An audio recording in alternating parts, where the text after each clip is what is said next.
You ask Tiger to solve. This deals with linear equations with one unknown. The final result is u equals 13. Let's solve it step by step. Simplify the expression. Simplify the arithmetic.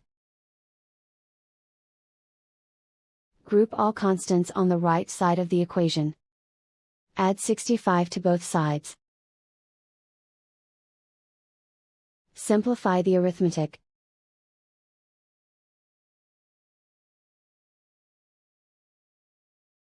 Isolate the u. Divide both sides by 5. Simplify the fraction. Find the greatest common factor of the numerator and denominator. Factor out and cancel the greatest common factor. And so the final result is u equals 13.